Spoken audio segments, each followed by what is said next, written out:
Elvira Luján llegó a la hacienda El Refugio un martes de marzo, con una caja apretada contra el pecho, como si fuera lo único que le quedaba en el mundo.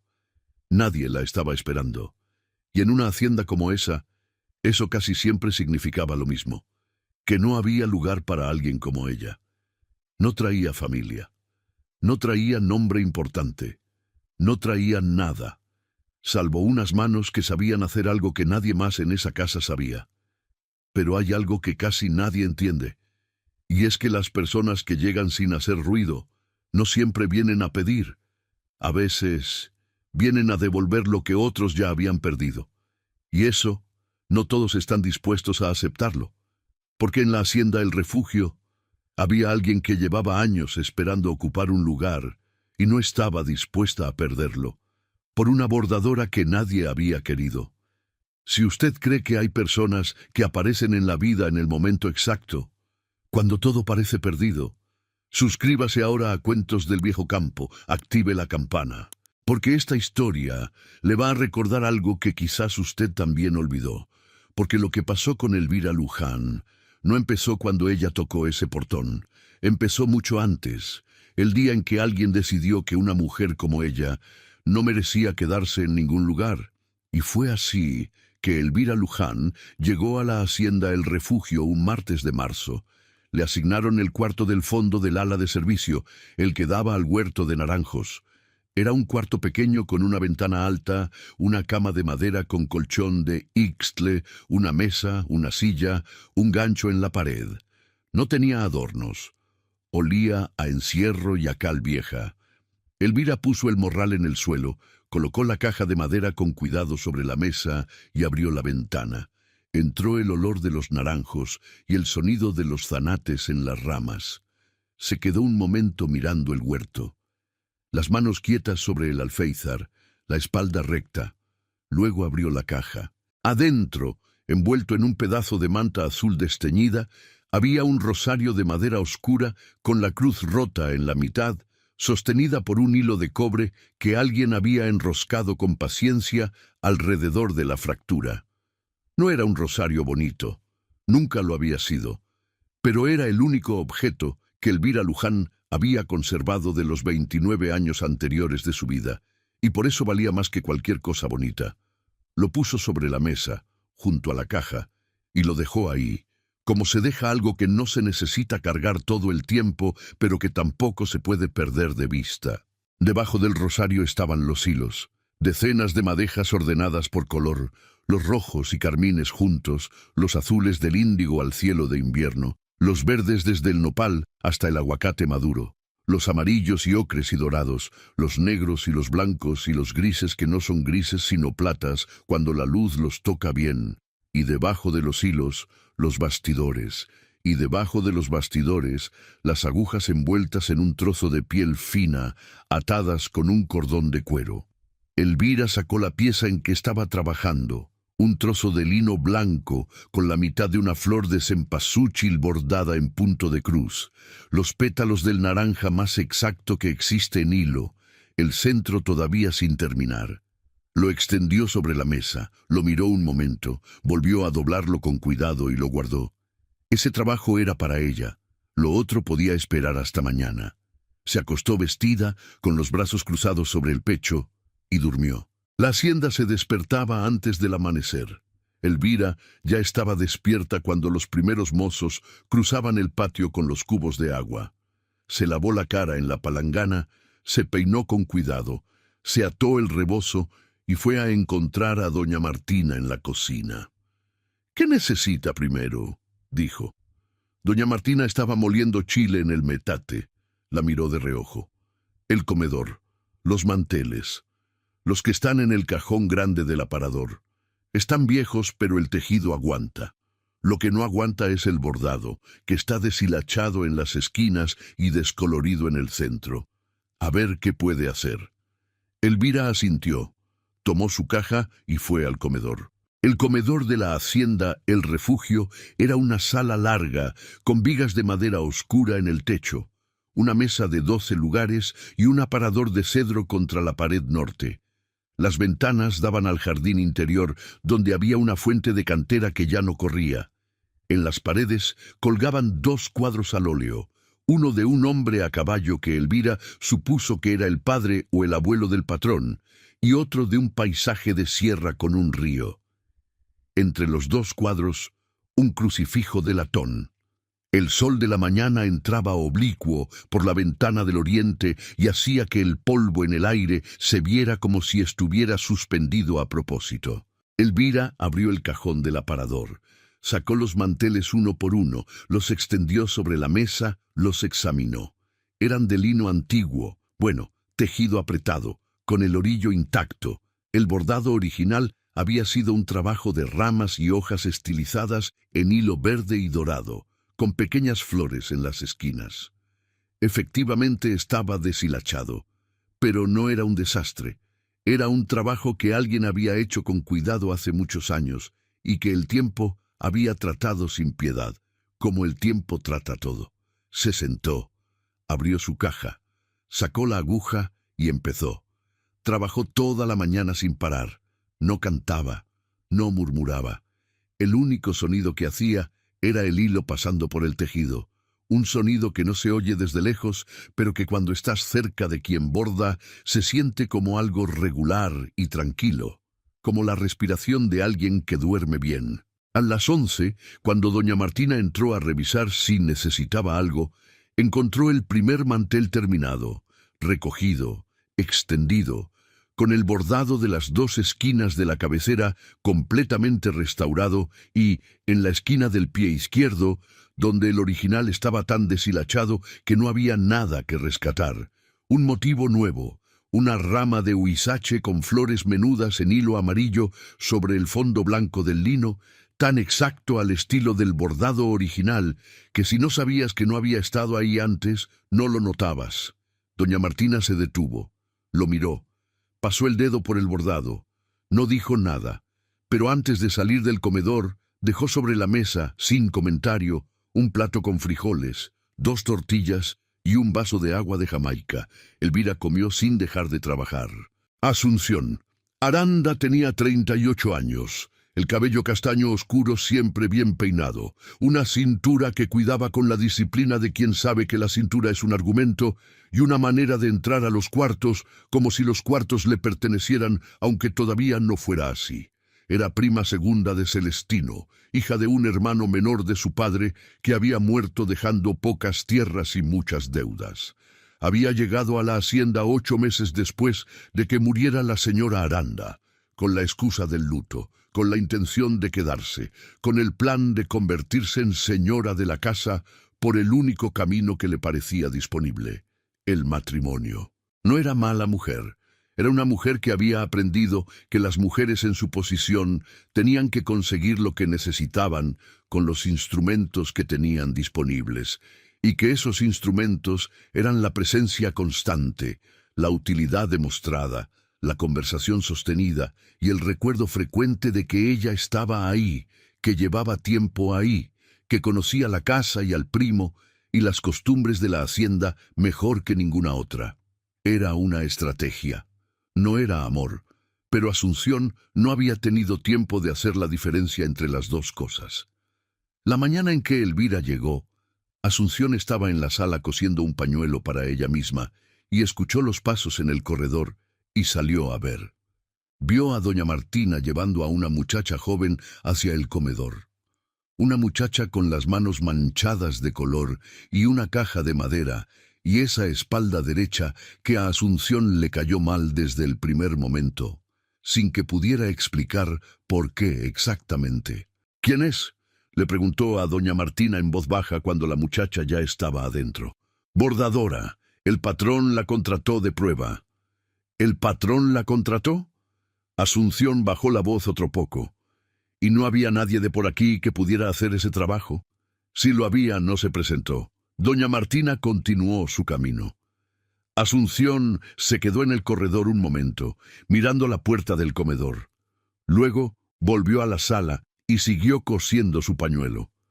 Pero ya no lo estaba cosiendo con la misma tranquilidad de antes. Celestino Aranda no vio a la bordadora ese primer día. Estuvo en los potreros hasta la tarde, revisando con el capataz Epitafio Fuentes el estado de las cercas del lado norte que el temporal anterior había doblado en 2 lugares. Era un trabajo de cuerpo: cargar postes, jalar alambre, clavarlos con la maza. Celestino jalaba y clavaba junto con los mozos porque así lo había hecho siempre. Desde que su padre le enseñó que el hacendado que no trabaja pierde el respeto de su tierra primero y de su gente después. Llegó al caer la tarde, se lavó en el patio, cenó solo en el comedor.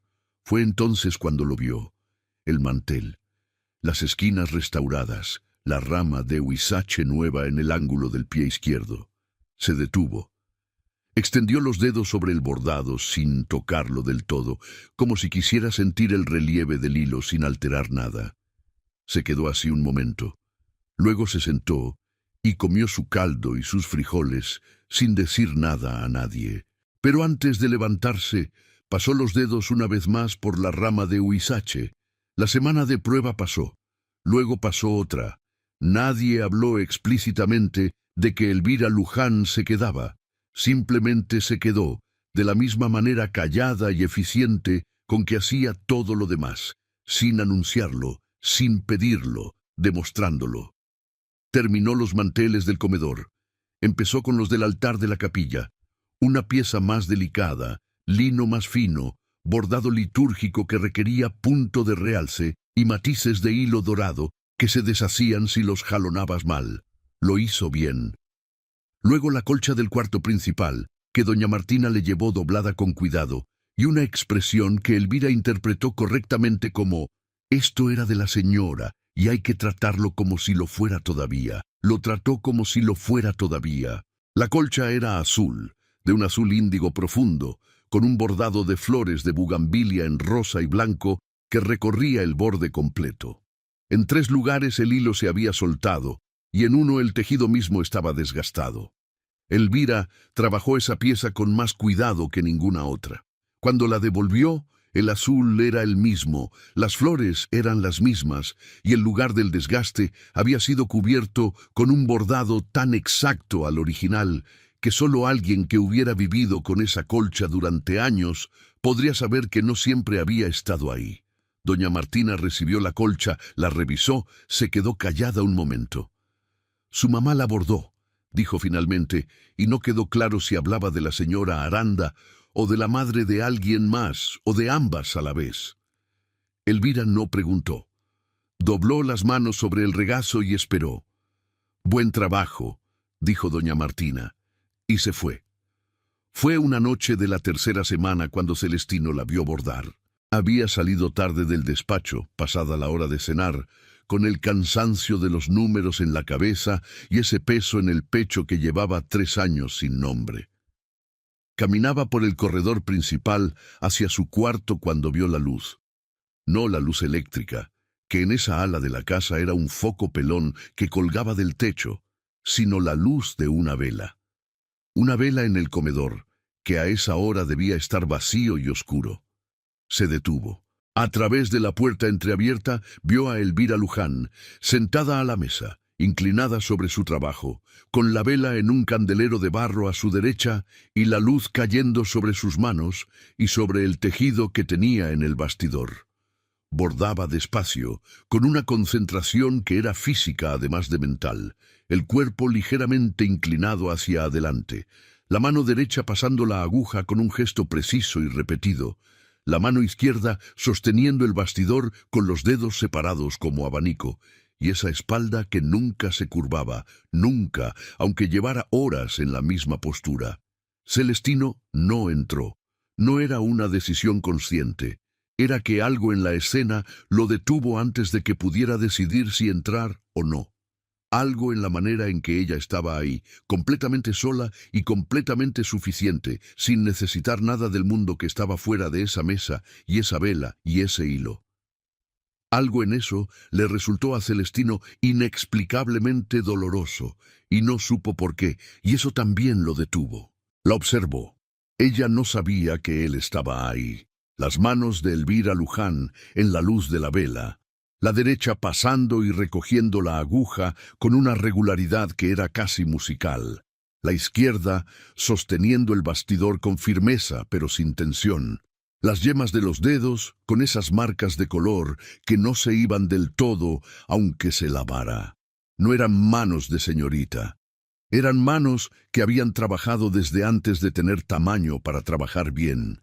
Eran manos que sabían lo que estaban haciendo en el mundo y no necesitaban que nadie se los confirmara. Celestino estuvo ahí un tiempo que no supo medir. Luego dio media vuelta y siguió hacia su cuarto. Se acostó. Tardó en dormir. Por la mañana no dijo nada. Pero en el desayuno le preguntó a doña Martina, de manera casual, sin mirarse, cómo iba el trabajo de la bordadora con las piezas de la capilla. Doña Martina respondió sin mirarlo tampoco. Muy bien. Son piezas difíciles. Ella las está tratando bien. Celestino asintió. Siguió con su café, y doña Martina siguió con su pan dulce, y ninguno de los dos dijo nada más. Pero doña Martina, cuando se levantó de la mesa, tenía una expresión que no era exactamente una sonrisa, pero que se le parecía un poco por dentro. Si usted cree que hay personas que llegan a tu vida sin hacer ruido y sin pedir nada, y que esas personas terminan siendo las que más dejan huella, dele su like ahorita, suscríbase a Cuentos del Viejo Campo y active la campanita para no perderse ningún relato. ¿Alguna vez alguien llegó a su vida de esa manera, callado, trabajando, sin exigir nada, y sin embargo, cambió algo que usted creía que ya estaba fijo para siempre? ¿Desde dónde nos acompaña hoy? Las semanas que siguieron tuvieron la textura de las cosas que suceden despacio, pero que, cuando uno las mira desde lejos, resultan haber sucedido con una velocidad que no se notó mientras pasaban. Elvira estableció su rutina con la precisión silenciosa de alguien que no necesita que le digan cómo organizarse. Se levantaba antes que los mozos, tomaba su café solo en la cocina, empezaba a trabajar cuando la luz era suficiente y paraba cuando ya no lo era. No usaba el foco eléctrico del comedor de noche porque decía, la única vez que alguien le preguntó, que la luz eléctrica borraba los matices del hilo y uno terminaba eligiendo el color equivocado sin saberlo.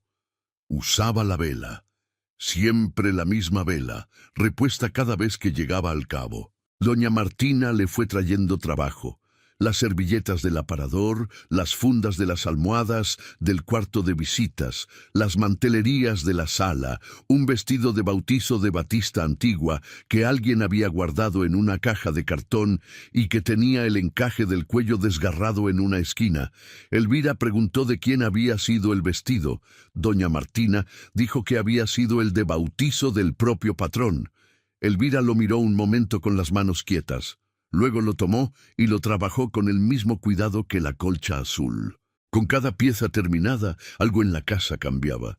No de manera dramática ni visible. Era más como cuando alguien limpia los vidrios de una ventana y la luz entra de repente con una calidad diferente, más nítida. Y uno se pregunta cómo no se había dado cuenta de que los vidrios estaban sucios.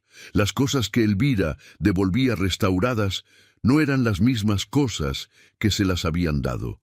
No porque ella las hubiera cambiado, sino porque ella les había devuelto lo que habían sido, y eso resultaba ser más que lo que se recordaba. Celestino lo notaba. No decía nada, pero lo notaba. El mantel en la mesa del comedor, la colcha en la cama del cuarto principal, que volvió a estar ahí después de 3 años doblada en el cajón, porque verla tendida le era demasiado a Celestino, y él no había sido capaz de deshacerse de ella, pero tampoco de usarla. Y un día la colcha estuvo tendida en la cama, y Celestino entró al cuarto y se quedó de pie mirándola, y no fue doloroso de la manera en que había temido. Fue otra cosa. Fue como cuando el dolor lleva tanto tiempo siendo el mismo dolor que uno ya no lo reconoce como dolor, sino como el estado normal de las cosas. Y de repente algo lo cambia levemente y uno recuerda que hubo un tiempo en que las cosas eran diferentes. Empezó a pasar por el corredor del comedor más seguido de lo que era necesario. No era deliberado o no completamente. Era que su recorrido natural de la noche, del despacho a su cuarto, podía hacerse por el corredor del jardín o por el corredor del comedor, y las dos rutas tenían exactamente la misma distancia, y en las noches en que la vela estaba encendida, Celestino tomaba el corredor del comedor. Eso era todo. No se detenía, no miraba, caminaba de largo, salvo la noche en que se detuvo. Fue un jueves. Elvira estaba trabajando en algo que Celestino no reconoció desde el corredor. No era una pieza de la casa, sino algo propio, su tejido personal, el que guardaba en la caja y sacaba cuando terminaba con las piezas del encargo. El bastidor era más pequeño y la tela más oscura, y el hilo que usaba era de ese naranja específico que Celestino había notado ya antes. Ese naranja que era exactamente el color de los cempasúchiles en octubre, que era exactamente el color de cuando la vida y la muerte se juntan en el mismo altar y nadie sabe bien de qué lado está parado. Elvira bordaba y no sabía que él estaba ahí. Celestino se detuvo. Miró. Y esta vez lo que vio no fue solo la destreza de las manos ni la firmeza de la postura. Vio la expresión que ella tenía en la cara cuando creía que nadie la miraba. No era una expresión de tristeza, aunque tampoco era de alegría. Era una expresión de concentración tan profunda que se parecía a la paz, y Celestino reconoció esa expresión porque era la misma que había tenido él mismo muchos años atrás, cuando todavía había cosas en el mundo que lo absorbían completamente y le hacían olvidar por un rato que el tiempo pasaba. 3 años. Hacía 3 años que Celestino no tenía esa expresión. Siguió caminando. Epitafio Fuentes llevaba 18 años de capataz en la hacienda. Era un hombre delgado y cobrizo, con bigote de los que ya no se usan, y una manera de hablar que iba siempre al punto, sin adornos. Conocía a Celestino desde antes de que Celestino fuera patrón.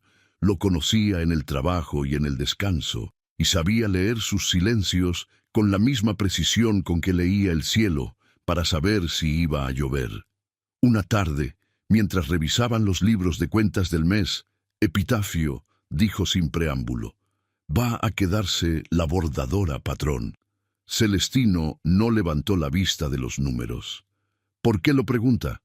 Porque trabaja bien, y porque los peones ya se acostumbraron a verla.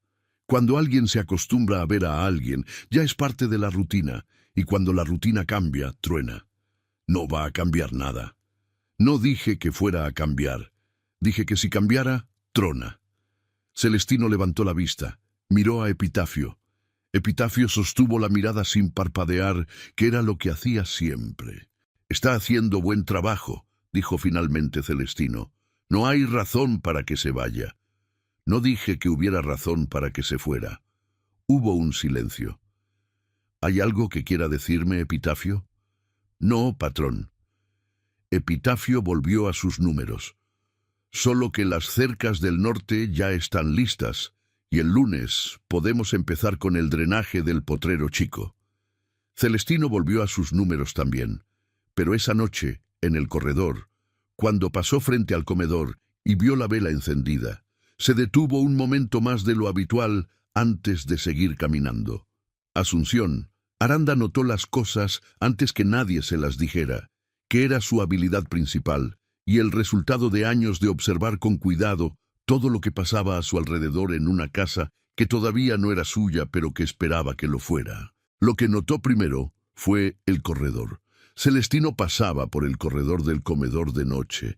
Lo sabía porque ella también se desvelaba, y la tercera vez que escuchó sus pasos por ese lado en vez del otro, salió con discreción al pasillo y confirmó lo que sospechaba, que los pasos se detenían frente a la puerta del comedor.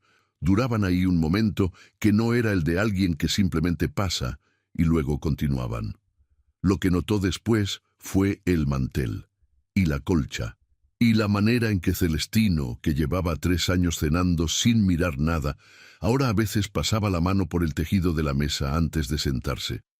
Lo notó porque ella cenaba con él casi todas las noches, con la constancia de quien sabe que la presencia constante es la mitad de cualquier batalla. Lo que notó después de eso fue que Celestino, que en los últimos meses casi no hablaba en la mesa, había empezado a hacer preguntas. Preguntas pequeñas, aparentemente casuales, sobre el trabajo de la hacienda, sobre las piezas que se estaban restaurando, sobre si doña Martina estaba contenta con la nueva contratación. Preguntas que no necesariamente tenían que ver con la bordadora, pero que, si uno las escuchaba con cuidado, tenían ese peso leve de las preguntas que rodean algo sin nombrarlo. Asunción escuchaba con cuidado, siempre. Una noche, mientras cenaban, dijo con una naturalidad perfectamente calculada: «La muchacha nueva, la bordadora. ¿No sabe usted de dónde viene exactamente, primo? Porque me dice doña Martina que no tiene familia». Hizo una pausa breve. «Que vino sola y sin referencias verificadas, quiero decir». Celestino la miró. «Las referencias son de la casa Villanueva y del convento de Santo Domingo en Atlixco». «Claro, claro. Pero qué raro, ¿no? Una muchacha sola, sin familia, caminando por los caminos reales, a buscar trabajo en casas desconocidas». Otro silencio calibrado. En fin, cada quien su historia. Celestino no respondió. Siguió comiendo. Pero Asunción había plantado lo que quería plantar, y ahora solo era cuestión de regar. Lo que Asunción no sabía, porque nadie se lo había dicho, y ella no había pensado en preguntar, era de dónde venía realmente Elvira Luján. Venía de Atlixco, sí, pero antes de Atlixco venía de un pueblo de la Sierra de Puebla, cuyo nombre no importa aquí, porque Elvira hacía tiempo que había decidido que ese pueblo no era parte de su historia, o mejor dicho, era el origen de su historia, pero no la historia misma. Había nacido en ese pueblo hace 29 años. Hija de una madre bordadeira que había aprendido el oficio de su propia madre y que se lo había enseñado a Elvira desde antes de que Elvira tuviera manos suficientes para manejar la aguja sin pincharse cada 2 puntos. El padre había muerto cuando ella tenía 6 años, de una fiebre que en ese entonces era curable si uno tenía dinero para el médico y no lo era si no lo tenía. La madre había muerto cuando Elvira tenía 16, de cansancio, que es como mueren las mujeres que trabajan demasiado durante demasiado tiempo sin que nadie las ayude. Con la madre muerta, el tío paterno había reclamado la casita del pueblo, argumentando deudas que nadie podía verificar porque la madre había muerto sin documentos. Elvira había salido con el morral, la caja de madera y el rosario roto que había sido de su madre y antes de su abuela, y había empezado a caminar. Eso había sido 13 años atrás. Desde entonces había trabajado en 4 casas distintas en 3 estados. Había aprendido cada vez más, había cobrado cada vez mejor, había ahorrado cada vez que pudo y gastado solo lo necesario. No tenía amistades duraderas. No porque no quisiera, sino porque el trabajo la movía y ella se dejaba mover, porque quedarse quieta en un lugar demasiado tiempo le generaba una ansiedad que no sabía nombrar, pero que reconocía físicamente en el pecho como una presión leve que se aliviaba solo cuando había camino adelante. El rosario roto era lo único que llevaba consigo de todo eso. Lo había roto ella misma, sin querer, una noche en Atlixco, cuando se despertó de una pesadilla y lo jaló sin darse cuenta con demasiada fuerza. Había amarrado los 2 pedazos con el hilo de cobre esa misma noche, en la oscuridad, sin llorar. No era sentimental, pero tampoco era de las que tiran lo que se puede arreglar. Nunca contó esta historia a nadie en la hacienda El Refugio, pero doña Martina, que tenía 60 y tantos años de leer personas, la había adivinado en sus partes esenciales la primera mañana, cuando vio las manos y vio la postura y vio la manera de esperar. El evento que cambió el ritmo de las cosas sucedió un sábado de abril, 6 semanas después de que Elvira llegara. Fue en el jardín interior, junto a la fuente de cantera sin agua. Elvira había salido a estirar las piernas entre una pieza y la siguiente, y estaba parada junto a la fuente mirando las bugambilias que trepaban por el muro del fondo, que en esa temporada estaban en su pico de color y eran una violencia de rosa y magenta contra el adobe blanqueado.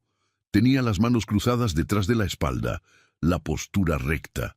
No pensaba en nada en particular, o pensaba en el color de las bugambilias y en qué hilo necesitaría para reproducirlo, que para ella era casi lo mismo que no pensar en nada.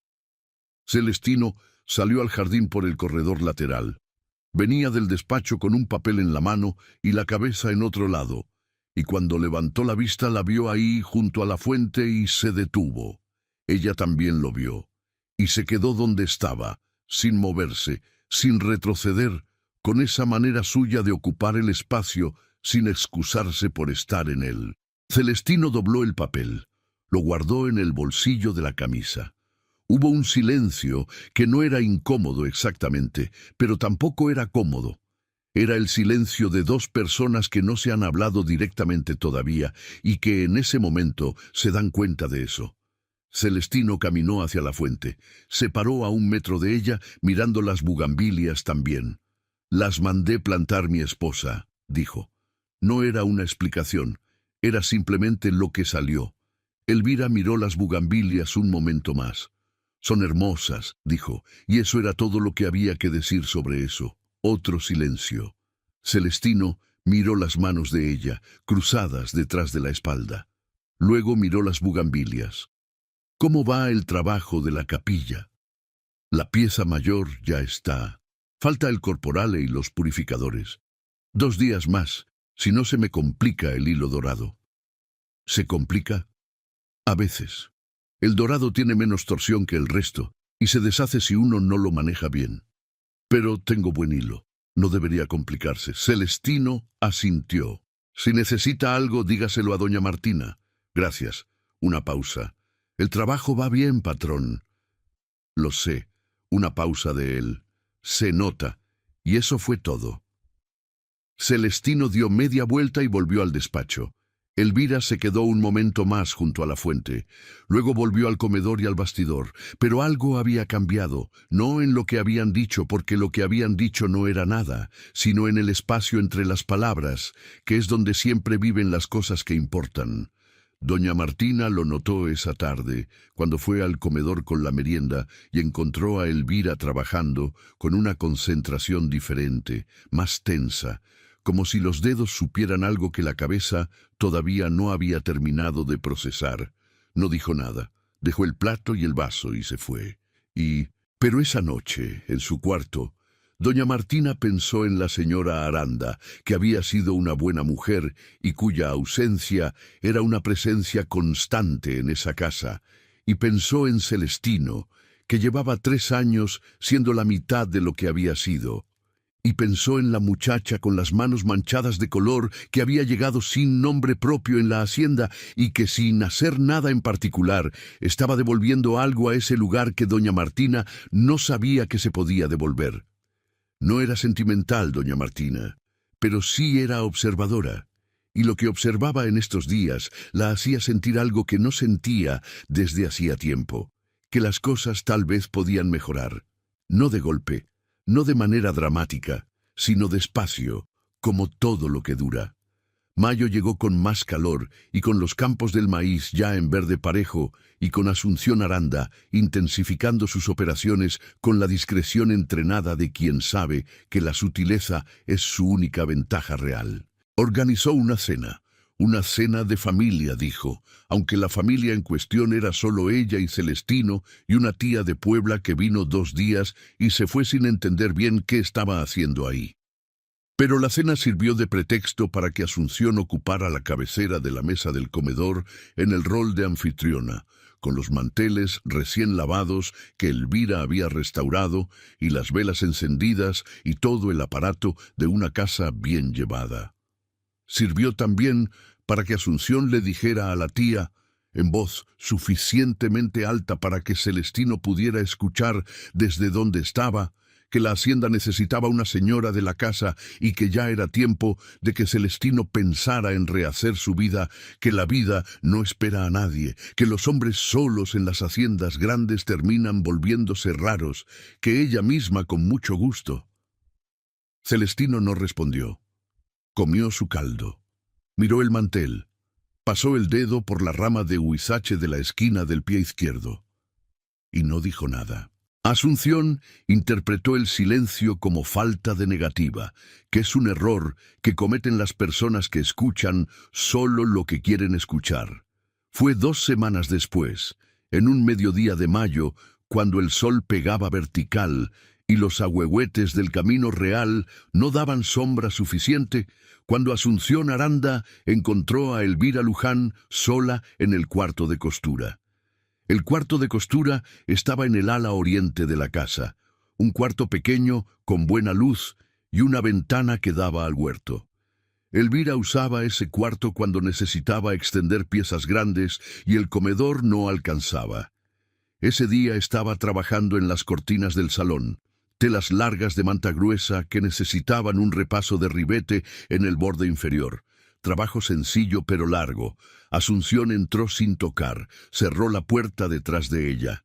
Se quedó de pie junto a la puerta, con las manos entrelazadas al frente y esa sonrisa suya que era completamente convincente, a menos que uno supiera qué buscar. «Buenos días», dijo. Elvira levantó la vista de las cortinas. No se levantó. «Buenos días, señorita Asunción». Estaba pasando y quería conversar un momento. Se acercó a la silla que estaba junto a la ventana y se sentó sin que la invitaran. «¿Cómo le va? ¿Se ha acostumbrado a la hacienda?» «Sí, señorita, el trabajo va bien. Me alegra». Pausa calculada. «Escuche, yo quiero ser franca con usted porque me parece que usted es una mujer inteligente, y las mujeres inteligentes prefieren que les hablen de frente». Elvira dejó la aguja quieta sobre la tela, miró a Asunción. «La escucho. Usted lleva ya casi 2 meses aquí y hace buen trabajo, eso no lo discuto». La sonrisa seguía en su lugar. «Pero yo llevo más de 2 años en esta casa. Conozco a mi primo, sé cómo funciona esta hacienda, y quiero que usted entienda algo. Lo que usted pueda estar pensando, si es que está pensando algo, no tiene futuro aquí. El patrón es un hombre de tradición. Los hombres de tradición se casan con mujeres de su mundo, no con...» Eligió la siguiente palabra con cuidado. «Empleadas de paso». Elvira no cambió la expresión.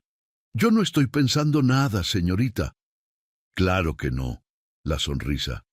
«Solo quería que lo tuviera claro, para que no haya malentendidos después, porque los malentendidos son incómodos para todos, ¿verdad?»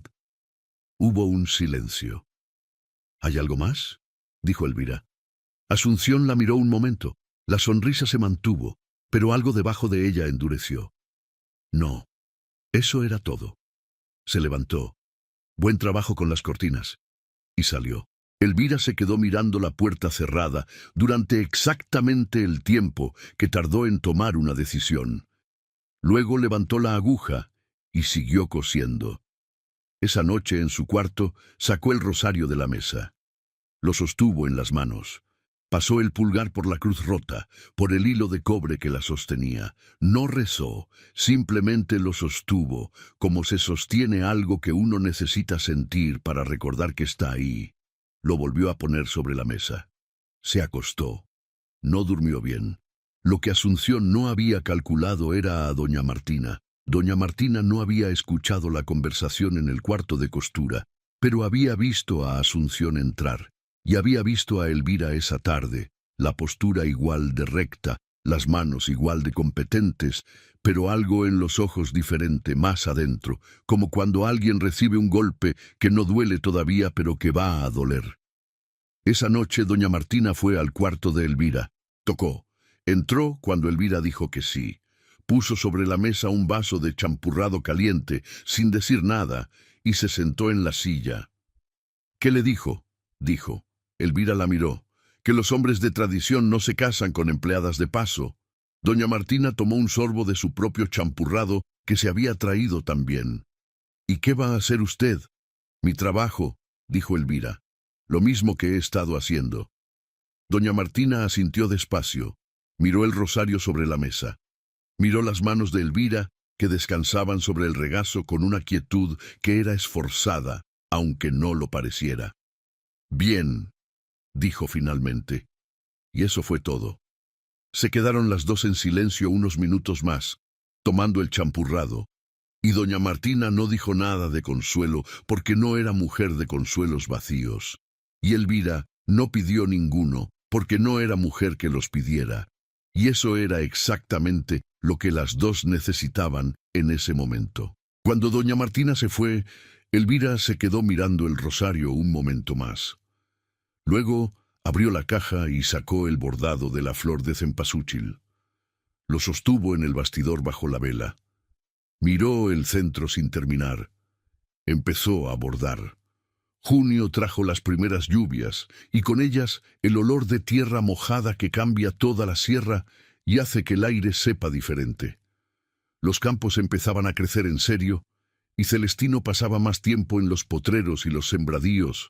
Llegaba al atardecer con el barro en las botas y el cansancio en el cuerpo, que era el único cansancio que él sabía manejar, porque era un cansancio honesto que lo dejaba dormir. Una tarde llegó más temprano. Pasó por el corredor del comedor, que a esa hora estaba en luz de tarde, dorada y larga, y a través de la puerta abierta vio a Elvira parada frente a la ventana, con una de las piezas terminadas, extendida contra la luz, para revisar el hilo por transparencia, que era como ella verificaba que no hubiera nudos ni tensiones irregulares. La luz de la tarde atravesaba el tejido y hacía que el bordado se viera desde adentro, iluminado, como si los hilos tuvieran su propia luminosidad. Celestino se detuvo en la puerta. ¿Puedo pasar? Elvira se volvió. No dio un salto, no se turbó. Bajó la pieza y dijo: «Es su casa, patrón». Celestino entró, se paró junto a ella.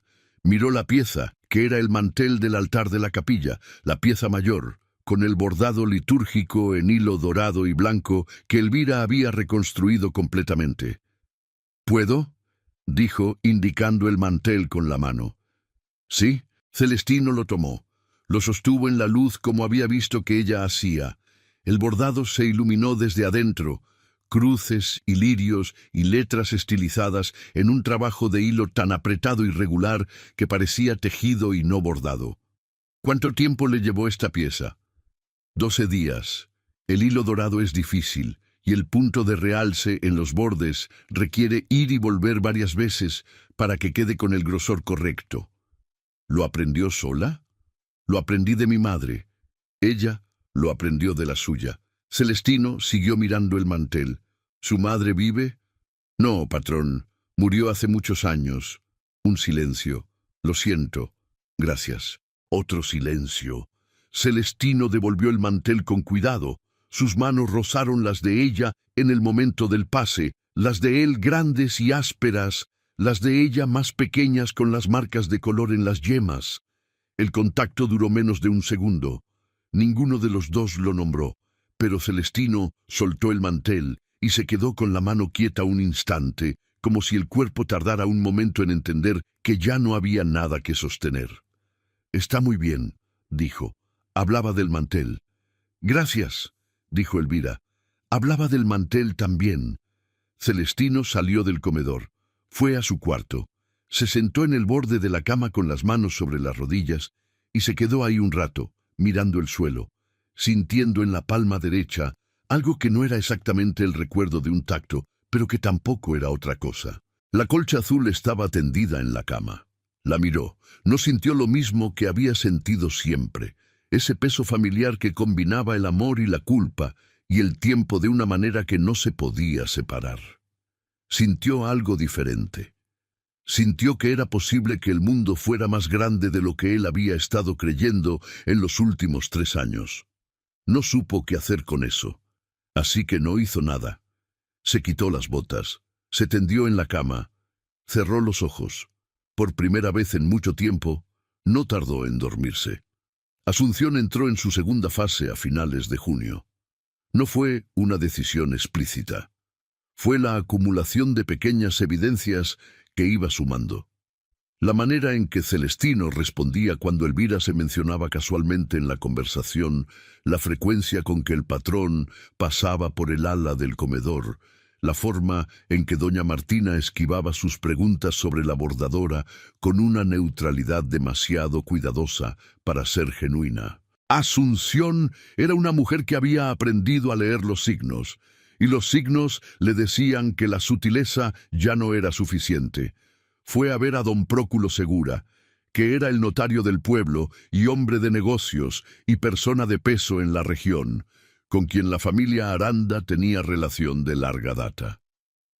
Fue a visitarlo con la excusa de un asunto de papeles, y en el transcurso de la visita, con la habilidad que la caracterizaba, convirtió la conversación en algo diferente. Le contó que en la hacienda había una muchacha de quien no se sabía exactamente el origen ni la historia. Le contó que no tenía papeles. Le contó que venía de Atlixco, pero que antes de Atlixco nadie sabía.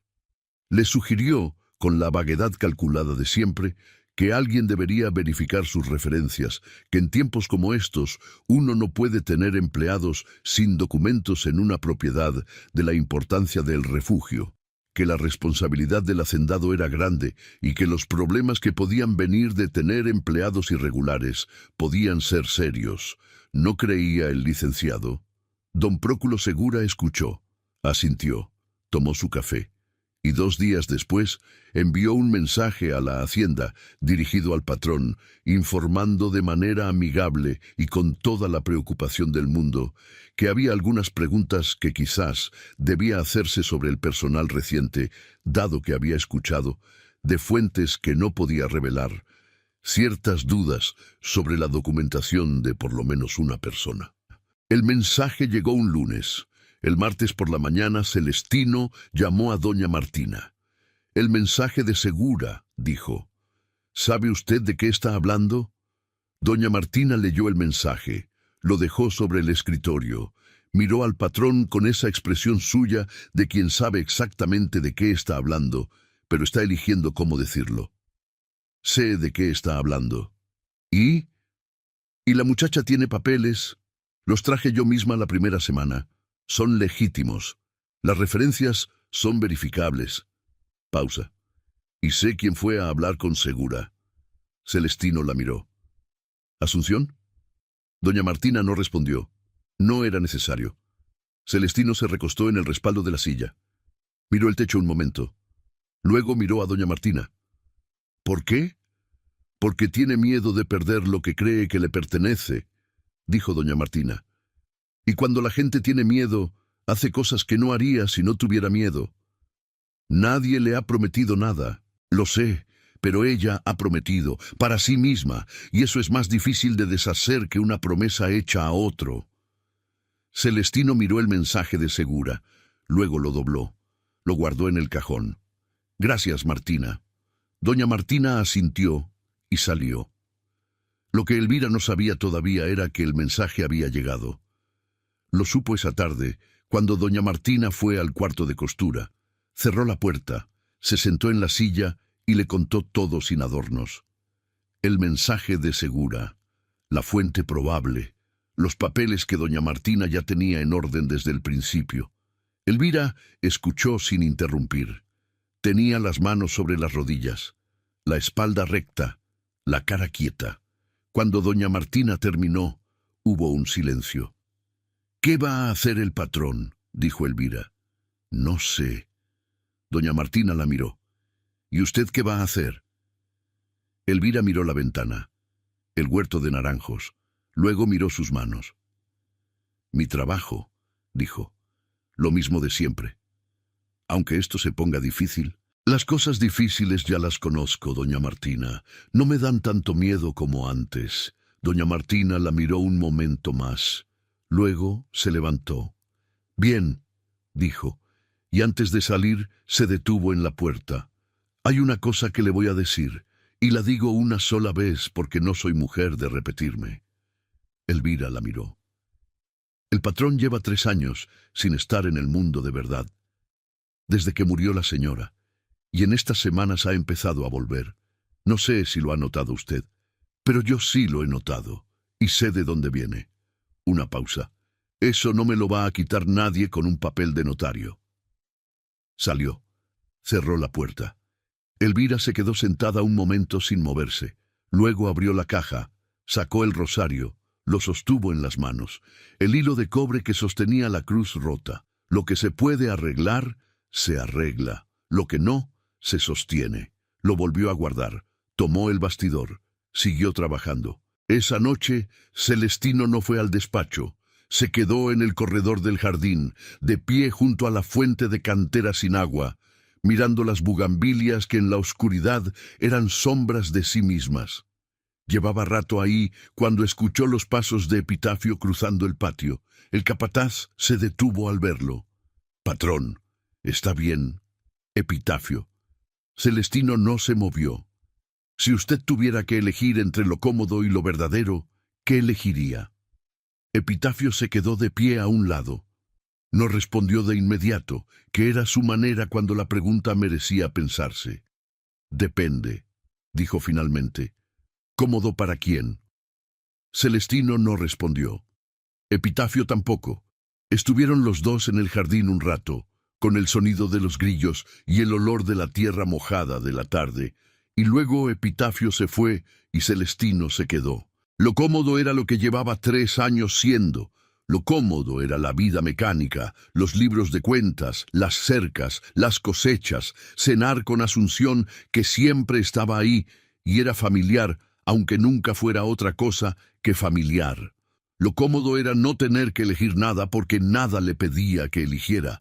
Lo verdadero era esa rama de huizache en la esquina del mantel. Era la luz de la vela en el comedor de noche. Era el peso de un mantel en las manos y el roce de un instante que duró menos de un segundo y que seguía estando en la palma de la mano derecha como si el cuerpo se negara a olvidarlo. Celestino volvió adentro. Pasó por el corredor del comedor. La puerta estaba entreabierta, la vela encendida. Elvira bordaba. Esta vez se detuvo más de lo habitual. Esta vez ella levantó la vista. Se miraron. Un momento, sin decir nada. Celestino asintió levemente. No era saludo ni despedida. Era reconocimiento. Elvira sostuvo la mirada, tampoco decía nada, y luego volvió al bastidor. Celestino siguió caminando. La confrontación llegó un viernes de julio, cuando el cielo tenía esa calidad de antes de la tormenta que hace que los colores sean más intensos de lo normal y el aire huele a tierra y a electricidad y a algo inminente. Asunción había organizado que don Próculo Segura viniera a comer. No era una invitación de Celestino. Era una de esas situaciones que Asunción creaba presentando los hechos ya organizados, de manera que negarse requería más energía que aceptar. El notario llegó al mediodía con su traje de los domingos y sus modales de hombre de pueblo que quiere ser de ciudad, y la comida se sirvió en el comedor con los manteles restaurados y las velas de día. Doña Martina sirvió la comida sin decir nada. Elvira no estaba en el comedor.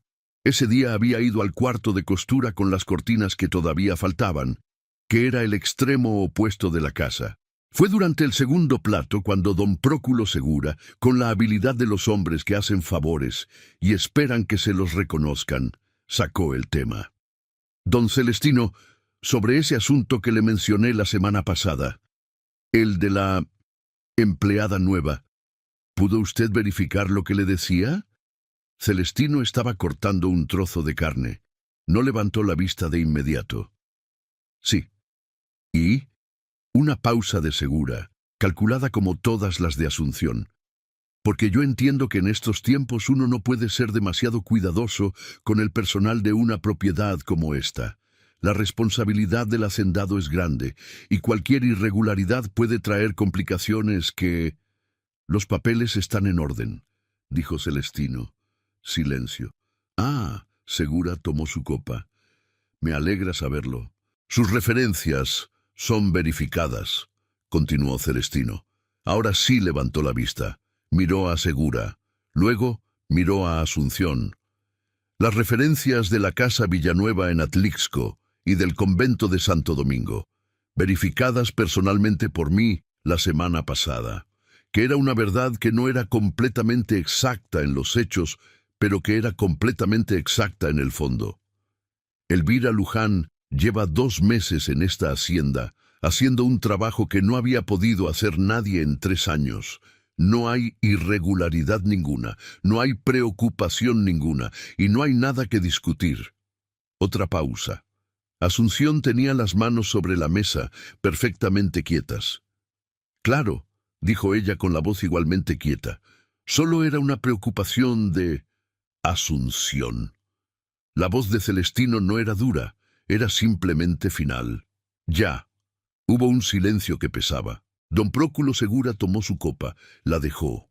Habló de otras cosas, los precios del maíz en el mercado, las lluvias de la temporada, el estado del camino real. La comida continuó. Asunción habló poco.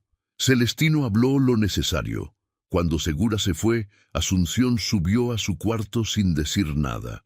Celestino se quedó en el corredor del jardín, de pie, con el peso de lo que acababa de hacer asentándose en el cuerpo de la manera en que se asientan las cosas que uno sabe que eran necesarias, aunque no fueran fáciles. Doña Martina cruzó el corredor con el canasto de la loza. Se detuvo junto a él. No lo miró de frente. Miró hacia el jardín. «Hay personas», dijo en voz baja, con la cadencia de quien dice algo que ha pensado muchas veces y solo dice una, que trabajan duro toda la vida esperando que alguien las vea trabajar, no que las elogien, solo que las vean. Una pausa. Esa muchacha lleva 29 años trabajando y nadie la ha visto de verdad. Celestino no respondió de inmediato. «Yo la he visto», dijo. «Lo sé», dijo doña Martina, y siguió su camino. Celestino fue al cuarto de costura. Era tarde en la tarde. La tormenta que había estado amenazando todo el día empezaba a llegar. El viento movía las ramas del huerto de naranjos contra la ventana y el cielo al norte era de ese gris que en Puebla anuncia lluvia seria. Tocó. «Adelante». Entró. Elvira estaba al fondo del cuarto, junto a la ventana, recogiendo las cortinas que había terminado de ribetear. Se volvió cuando él entró y lo vio y algo en su expresión cambió, levemente, no de miedo, sino de atención, de ese estar completamente presente que era su manera de recibir todo lo que llegaba. Celestino cerró la puerta detrás de él. Se quedó de pie junto a ella. La tormenta empezó a sonar afuera. Primero el viento más fuerte, luego las primeras gotas en el techo de teja. «Hubo una conversación en la comida hoy», dijo. «Sobre usted». «Lo sé», doña Martina me dijo. ¿Sabe lo que respondí? «No». Celestino miró las cortinas dobladas sobre la mesa. Luego la miró a ella. «Dije la verdad». Elvira lo miró, las manos quietas a los costados, la espalda recta. «¿Cuál verdad, patrón? Que está usted aquí, que su trabajo es bueno, que no hay nada que discutir». Hubo un silencio. La lluvia cayó de verdad, de golpe, con esa intensidad de las lluvias de julio en Puebla que no avisan, sino que llegan. «Y hay otra verdad», dijo Celestino, «que no he dicho todavía en voz alta a nadie». Elvira no dijo nada. Esperaba, con esa manera suya de esperar, que era también una manera de escuchar. «Que desde que usted llegó», dijo Celestino despacio, como alguien que está encontrando las palabras en el mismo momento en que las dice, porque son palabras nuevas para él, palabras que no había usado antes. «Hay cosas en esta casa que han vuelto a estar en su lugar. No las piezas son lo de menos, sino algo que yo creía que se había ido con mi mujer y que resulta que no se había ido, que solo estaba esperando que hubiera razón para volver. La lluvia en el techo, el viento en los naranjos». Elvira tenía los ojos fijos en él. No había en su expresión ni halago, ni susto, ni ninguna de las cosas que él podría haber esperado. Había algo más limpio que todo eso. La misma concentración que ponía en el bordado, ese estar completamente en lo que se hace sin escaparse hacia ningún lado. «Yo no estoy en posición de pedirle nada», dijo él. No me está pidiendo nada, dijo ella. Me está diciendo algo. Hay diferencia. Celestino la miró. Sí, dijo. Hay diferencia. Otro silencio. Un rayo en la sierra, lejano. Luego el trueno. Elvira, dijo. Era la primera vez que decía su nombre. Ella no respondió de inmediato. Cuando lo hizo, su voz era la misma de siempre, quieta, directa, sin adornos. Sí, Celestino, era también la primera vez que ella decía el suyo. No dijeron nada más. No era necesario. Se quedaron los dos de pie junto a la ventana, mirando la lluvia caer sobre el huerto de naranjos, y el agua hacía que el olor de las hojas fuera más intenso, y el cielo al norte era completamente gris ya, y los naranjos se doblaban con el viento y se enderezaban, y se doblaban y se enderezaban. Al día siguiente, Celestino habló con Asunción. No fue una conversación larga, fue en la sala, con la luz de la mañana entrando por las ventanas y el olor del café que alguien había hecho en la cocina. Celestino se paró frente a ella y habló claro. Le dijo que la apreciaba como familia, le dijo que la casa había sido su casa durante 2 años y que ese tiempo había sido genuino. Le dijo que no había nada que reprocharle porque nada malo había hecho, que todo lo que había hecho había nacido de un miedo comprensible y de una situación difícil, y que él entendía eso. Y le dijo que sin embargo había llegado el momento de que cada quien siguiera su camino. Asunción escuchó con la espalda recta y la expresión que había perfeccionado durante años de sostener la compostura cuando el interior decía otra cosa. Cuando él terminó, ella tardó un momento en hablar. ¿Es por ella? Es por mí, dijo Celestino. Llevo 3 años sin estar aquí de verdad, y quiero volver. Asunción asintió. Soltó una sola vez el aire, despacio, por la nariz. Está bien, dijo, y eso fue todo lo que dijo. Se levantó. Fue a su cuarto. 3 días después sus maletas estaban en el carro y ella se iba a Puebla, con la dignidad intacta y el plan deshecho, y Celestino la despidió en el portón con un abrazo genuino que Asunción sostuvo un momento más de lo necesario. Doña Martina no salió a despedirla. Elvira tampoco. Estaba en el comedor, bordando. No sabía que Asunción se iba hasta que doña Martina se lo dijo, más tarde, con una frase corta y sin elaborar. Elvira dejó quieta la aguja. ¿Y el patrón? Bien, dijo doña Martina. Está bien. Elvira asintió. Volvió al bastidor. Las semanas que siguieron fueron distintas, sin que nadie las declarara distintas. Tenían la misma textura que antes, pero con algo cambiado en la proporción de las cosas. El mismo trabajo, la misma hacienda, los mismos olores y sonidos del campo, pero con una ligereza nueva que no se hubiera podido explicar a quien no la hubiera sentido. Celestino empezó a comer en el comedor con la conciencia de estar en el comedor, que no es lo mismo que estar ahí por costumbre.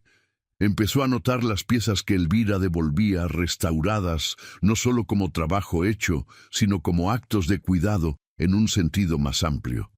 Y empezó a hablar en los momentos en que sus caminos se cruzaban en los corredores o en el jardín, con esa sencillez de quien ya no tiene que calcular lo que dice. Elvira siguió con su ritmo. El mismo despertar temprano, el mismo café, solo, el mismo bastidor, pero había algo en su postura que era diferente, aunque alguien que no la hubiera observado durante semanas no lo habría notado. Era como si la tensión que siempre había estado ahí, debajo de la firmeza, hubiera bajado un poco. Como si la espalda recta siguiera siendo espalda recta, pero ya no porque tuviera que serlo, sino porque simplemente así era ella. Una tarde de agosto, cuando el calor empezaba a ceder y las lluvias ya eran regulares y los campos del maíz estaban altos, Celestino la encontró en el jardín, de nuevo junto a la fuente de cantera, de nuevo mirando las bugambilias. Esta vez no pasó de largo. Se paró junto a ella. Las bugambilias se van a acabar pronto, dijo. Con el frío de octubre se van. Sí, pero vuelven. Sí, vuelven. Otro silencio. El sol de la tarde largo en el jardín. Un zanate en la rama del aguacate. Celestino volvió a ver a Elvira de perfil, la nariz recta, la boca quieta, las manos, que en ese momento no estaban haciendo nada, simplemente descansando abiertas a los costados, con ese azul añil debajo del índice que nunca acababa de irse del todo. «Elvira», dijo. Ella lo miró. «Me gustaría que esto fuera su casa», dijo. «De verdad, si usted quiere». Elvira lo miró un momento. En sus ojos había algo que no era sorpresa, pero tampoco era certeza. Era ese momento exacto en que algo que uno ha sostenido como posible durante mucho tiempo se convierte en real, y la realidad pesa diferente que la posibilidad, aunque las dos ocupen el mismo espacio. «Tengo que pensar», dijo. «Sí», dijo él. «Hay tiempo». «¿Cuánto tiempo?», Celestino pensó. «Todo el que necesite». Elvira miró las bugambilias. Luego lo miró a él. Luego miró el jardín completo, la fuente sin agua, el muro de adobe, el cielo de agosto que empezaba a tener los primeros tonos del atardecer. «¿Puede arreglarse esa fuente?», dijo. Celestino miró la fuente de cantera. «Sí, no es difícil. Hay que limpiar los canales y revisarle la toma». «Me gustaría escucharla correr», dijo Elvira. «La arreglo esta semana». Asintieron los dos. No dijeron nada más. Se quedaron de pie junto a la fuente que todavía no corría pero que iba a correr, mirando hacia el mismo jardín, hacia las bugambilias que se iban a ir con el frío y que iban a volver, hacia el cielo que se teñía de naranja en el poniente. Ese naranja que era exactamente el color del hilo que Elvira tenía guardado en su caja para la flor de cempasúchil, que todavía no había terminado. Esa noche, después de cenar, Elvira fue a su cuarto, sacó la caja, sacó el rosario, lo sostuvo en las manos, la cruz rota, el hilo de cobre enroscado con paciencia alrededor de la fractura. Pensó en su madre, que le había enseñado el oficio. Pensó en el tío que le había quitado la casa. Pensó en los 13 años de camino, en las 4 casas distintas, en los morales de lona y los bastidores y el olor de los hilos. Pensó en la hacienda, en doña Martina, en el jardín, en las bugambilias, en la fuente que iba a correr esta semana. Puso el rosario sobre la mesa. Esta vez no lo guardó en la caja, lo dejó ahí, sobre la madera de la mesa, a la vista, como se deja algo que ya no hay necesidad de esconder. Luego sacó el bordado de la flor de cempasúchil, el centro sin terminar. Lo puso en el bastidor, encendió la vela y terminó la flor. La fuente corrió el jueves siguiente. Celestino la arregló con epitafio y 2 mozos, un trabajo de mañana que terminó al mediodía, y cuando el agua empezó a correr de la cantera, hizo ese sonido que hacen las cosas que llevan tiempo detenidas cuando vuelven a moverse.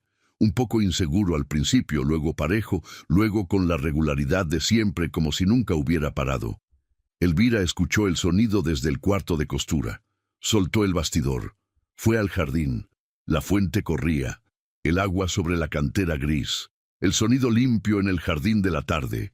Celestino estaba de pie junto a la fuente, todavía con las manos sucias del trabajo, y cuando la vio llegar dijo: «Ya corre, dijo ella. Se quedaron los dos mirando el agua. El jardín olía a tierra mojada y a bugambilia, los zanates en el aguacate, el sol de las 3 de la tarde en el muro blanco del fondo.